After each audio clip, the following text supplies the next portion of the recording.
This is the moment that Okarun chose to stand up and fight for the love that he's lost. But what does it all mean? He started alone. A boy that might as well have been no one, a nothing in the world, unseen, until she barreled into his life. Where the world chose to look through him, Momo Ayase decided to see him, to gaze into him and ignite something inside of him. A flicker of an embering flame that laid nascent inside of his heart. Because she reached out to him, she called out to him and inspired him to want to try to be more. From their first interaction, she called him to be greater, to be braver. And in return, his monochromatic world of grey exploded with so many colours beyond his imagination. She worked with him, struggled with him, saved him, and she loved him. She made him love her too. I mean, of course he did. How could he not? She's everything. But how could he even dare to try to win the heart of Momo Ayase? Okarun never reached out, because trying and being rejected would prove what he feared most. That he wasn't enough, that he wasn't good enough. So he didn't try. He hid behind fantasies and stories of aliens, things that couldn't reject him, a defense mechanism in which he looked and longed towards the stars, to creatures that might not even exist, rather than the guaranteed failure of trying to connect with the people around him. And this is Okarun. So when he sees Momo Ayase, the first and only person to have ever truly tried to reach out to him, when he falls in love with her, he doesn't know what to do with himself. Because how could she ever truly love him back? Someone so unworthy of being seen. How could he ever truly earn her love? So time and again we see Okarun crumble in the face of his own wants and desires. We see this as early as their first adventure. He tries to leave her, to go it alone, even if this means that it would guarantee him failure. Better that she be safe than risk getting hurt because of him. A worthless nobody. A point that he echoes again at her house, telling her that he'll leave her alone after all is said and done. But Momo likes him. She wants to see him, to be his friend, and here she reaches out to Okarun, calls out to Okarun, telling him not to talk about himself in such a negative way and that they'll keep talking when this is all over. She promises that they'll stay friends. A promise that she sees through, choosing a see you tomorrow over a sayonara. A see you tomorrow that she sees through tomorrow.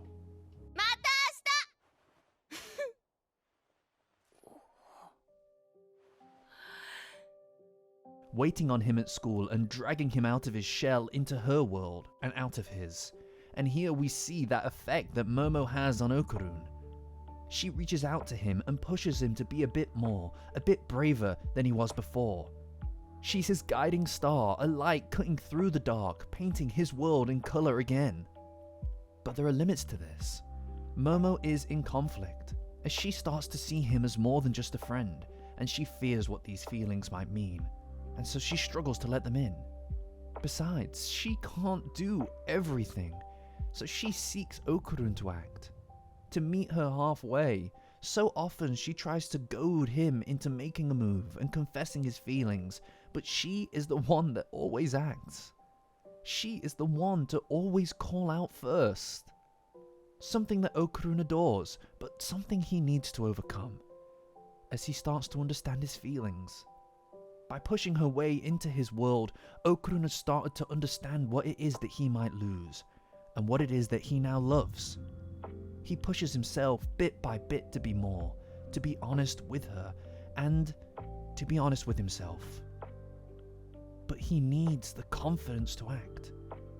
Okarun's confidence issues have always been standing in his way across the entire series, which is clear when Gigi first arrives.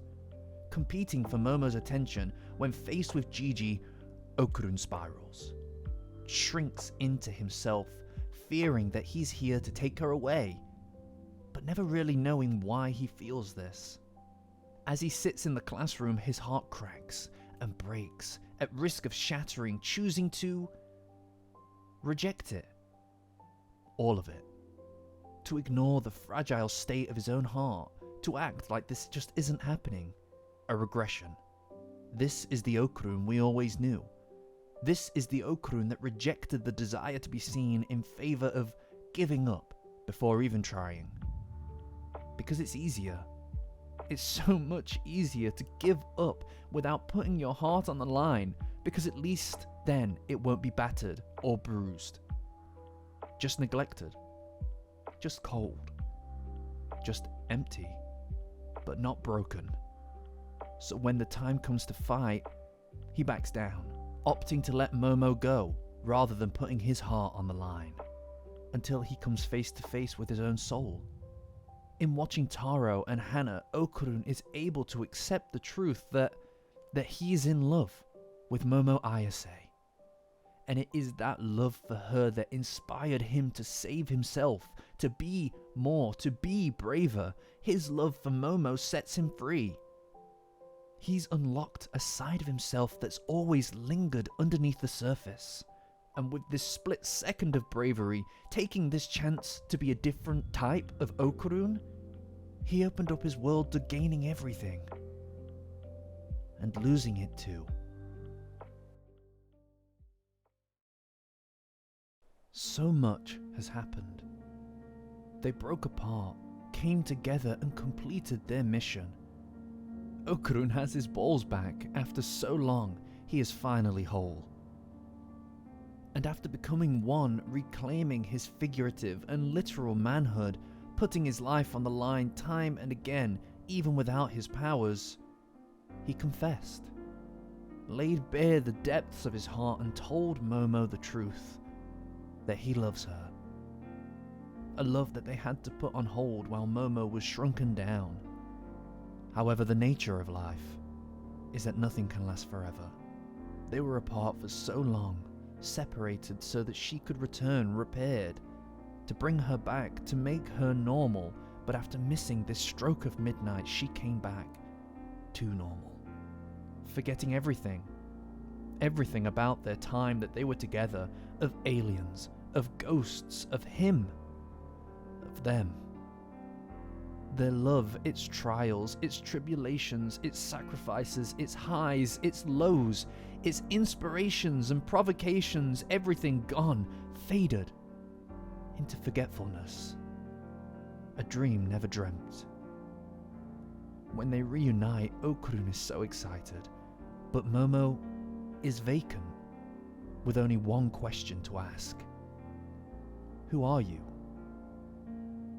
Okarun learns that her memories are gone and that this Momo isn't the same Momo that he last saw.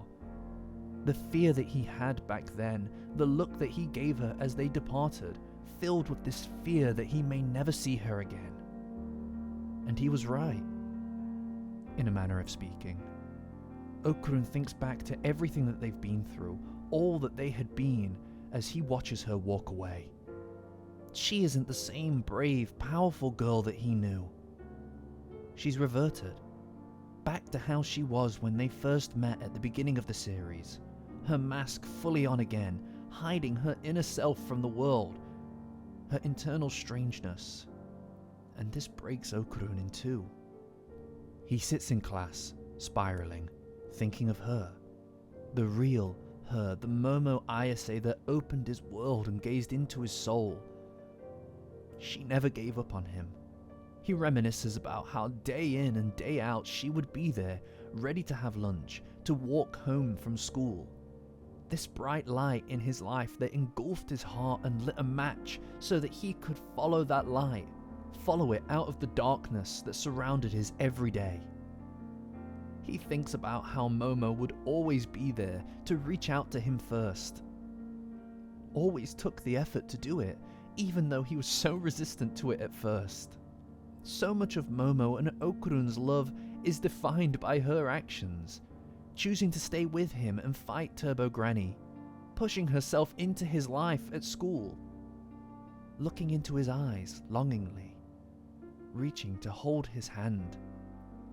But she was never ready to go the full way, unable to really admit what it was that she felt, and not just because she was too scared, but because she wanted to hear it too. And what's wrong with that? What's wrong with wanting to want that? She wanted him to want her. She wanted Okarun to want to chase her, to find her, to stop at nothing to be with her and to act like it. She tried to push him to pursue her as well, but he waited. So many times he waited for her to be the one to initiate and advance this shared something. But this time that won't work. There is no other option. He needs to find her, to chase her, to reclaim her. And as he sits in class, he teeters once more towards giving up, just as he had before. In a scene almost identical to when Gigi first arrived, Okarun sits and he thinks of her, on the verge of what looks like a surrender. That is the side of him that he thought he had overcome through her love. This side of him tells him to give up. This side of him always wins. And this side of him has won over him his entire life. And it's telling him to back down because he isn't able to reclaim Momo's love. But inside of him, inside of Okarun, he is screaming. Every part of his soul is telling him to wake up and see it. See her. See the way that he feels for her. Because every good moment that has ever come into his life, every colour ever shone into the greyness of his existence has been because of her. And now, nothing can stand in his way. If there has ever been a time to stand up and fight, it's now. Because she changed him. Okarun isn't that same passive boy that she first sat down with to stand up for. He's more than that. Where once he chose to give up, where once he needed something impossible to wake him up to what was stood right in front of his eyes, now he is wide awake. He doesn't need a Taru to tell him what he already knows because he knows it. He had it, and for a shining, impossible moment in time, it was his. Everything was his, within reach. As he told her he loved her, as he fought to save her time and again, there's nothing left to figure out. He knows it. He's known it for so long. Once upon a time, this boy would have been ready to surrender, but now he doesn't even give it a second thought. He won't back down. He's done so much, all of these things in service to this, in devotion of the truest of feelings, and what would any of that mean if he gave up now? All of the things that he's done, all of the threats he's overcome, all the boundaries that he's knocked down for her, to find her, to have her, what would any of that mean if he faltered now? All the victories and failures and impossible things, powers or not, he can do this. Because if he has to do it without them, then so be it. Because love isn't words and it isn't just strength. It's standing up when you have nothing left to give and still pushing forward. He's done it before. In a moment between life and death, he chose a see you tomorrow over a sayonara and revealed that he loved her. In doing that, he gave her everything she needed from him, and it unlocked the potential of everything. So what kind of man would he be if he didn't do that now? He slams his hands on the table and rejects this as the end. Because she called out to him so many times. She filled up his soul so many times. And if she can't do it this time, fine. Because this time, it's his turn to call out to her. There's nowhere else left to go. This is it, the final bridge to cross. Reaching out and bringing the real Momo Ayase back now puts all the questions to rest. What is their love? Is it circumstance or is it something more, something deeper? So much of their bond was developed in the heat of battle, in the clutches of conflict. Such high rushes of adrenaline are a far cry from the sweet simplicity at the heart of a perfect match. And that is what the potential for this arc is. A chance to revisit and relive their love. The quiet moments between moments that characterize their romance so well. Life moves so quickly. So much of Momo and Okarun's love happened so long ago. things got complicated, and so much of this has been one big game of chicken. And here we are, at the end of the road, the final stages of their path together, one last mountain to climb. And at the end, why would we not want to embrace the beginning? Where it began, how it grew, as Okarun proves it was never just circumstance. Not just one, but every single path leads here. Powers or not, aliens or ghosts, memories or none, it is destiny. And here we are, at the moment that Okarun has chosen to fight for his love, seeing echoes of what was in what's happening now. The details may be different, but the shapes are the same. The social pressures. Lamenting his inability to connect. A momentary collision of the heart. Waiting for him. The fury, the fighting, the faces. Going too far. Whispers of memories that never were to this Momo. Which is why it took so long for him to speak to her, because this is so hard for him. It breaks him. It's her, but it's not fully her. This girl that he loves now sees him as a stranger. Close enough to reach, but turning to mist upon the touch. And so Okarun cries. It hurts so much, and Momo sees this, comforting him like she did back then. But while the cycle of things happen once more, it's not enough. Okarun must change. He must show that he has changed, must prove to her and to himself that he can reach out to her. And it happens again. We see Momo reach out to him again, call out to him as she always has done before he could do it to her. And it's not right.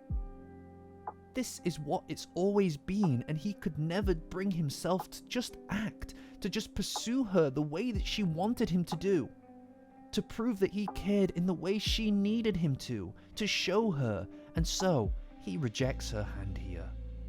He tells Momo that he will find her, and he begs her to not forget him this time.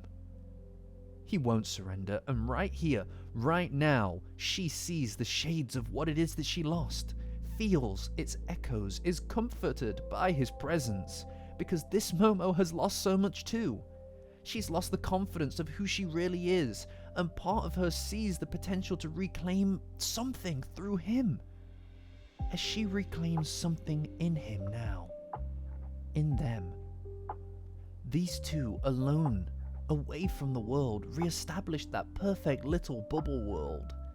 This private space between the two of them, and the two of them alone, where everything has always happened, away from everyone.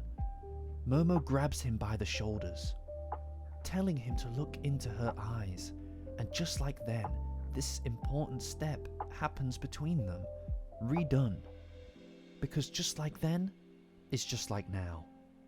She stares into him for the first time, again, because she fell in love with him, with all the dorkiness included. And as they fail to hold eye contact, as usual, for the first time, we see one more echo, the ghost of that perfect dynamic. The chaotic beauty of Momo and Okarun's love. That spark is still there. As she woke it up in him so long ago, now it's his turn to ignite it in her and bring colour back into her world of grey.